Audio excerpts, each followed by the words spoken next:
اس کے بعد ایسا ہوا کہ بنی امون کا بادشاہ مر گیا اور اس کا بیٹا ہنون اس کا جانشین ہوا۔ تب داؤد نے کہا کہ میں ناحس کے بیٹے ہنون کے ساتھ مہربانی کروں گا جیسے اس کے باپ نے میرے ساتھ مہربانی کی۔ سو داؤد نے اپنے خادم بھیجے تاکہ ان کی معرفت اس کے باپ کے بارے میں اسے تسلی دے۔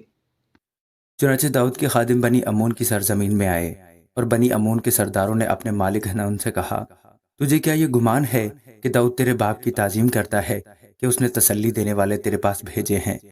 کیا داؤد نے اپنے خادم تیرے پاس اس لیے نہیں بھیجے ہیں کہ شہر کا حال دریافت کر کے اس کا بھید لے کہ وہ اس کو غارت کرے؟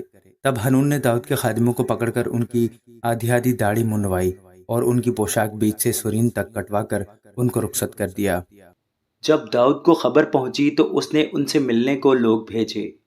اس لیے کہ یہ آدمی نہایت شرمندہ تھے، سو بادشاہ نے فرمایا کہ جب تک تمہاری داڑھی نہ بڑھے یریہو میں رہو، اس کے بعد چلے آنا۔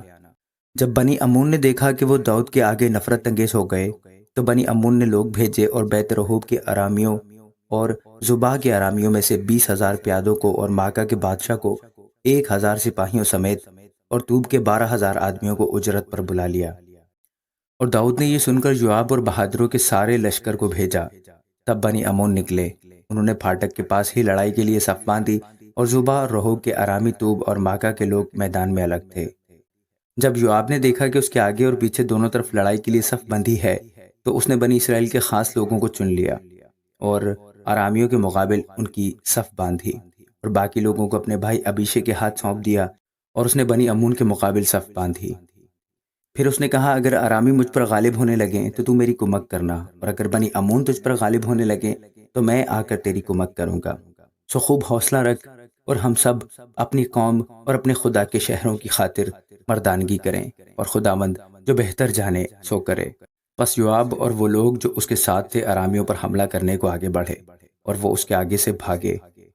جب بنی امون نے دیکھا کہ ارامی بھاگ گئے تو وہ بھی ابیشے کے سامنے سے بھاگ کر شہر کے اندر گھس گئے۔ تب یوآب بنی امون کے پاس لوٹ کر یروشلم میں آیا۔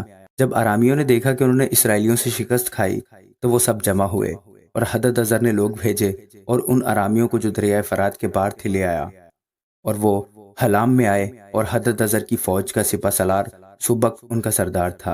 اور داؤد کو خبر ملی سو اس نے سب اسرائیلیوں کو اکٹھا کیا اور یردن کے پار ہو کر حلام میں آیا، اور ارامیوں نے داؤد کے مقابل صف آرائی کی اور اس سے لڑے، اور ارامی اسرائیلیوں کے سامنے سے بھاگے، اور داؤد نے ارامیوں کے 700 رتھوں کے آدمی اور 40,000 سوار قتل کر ڈالے، اور ان کی فوج کے سردار سبک کو ایسا مارا کہ وہ وہیں مر گیا۔ اور جب ان بادشاہوں نے جو ہددزر کے خادم تھے دیکھا کہ وہ اسرائیلیوں سے ہار گئے تو انہوں نے اسرائیلیوں سے صلح کر لی اور ان کی خدمت کرنے لگے، غرض ارامی بنی امون کی پھر کمک کرنے سے ڈرے۔ آمین۔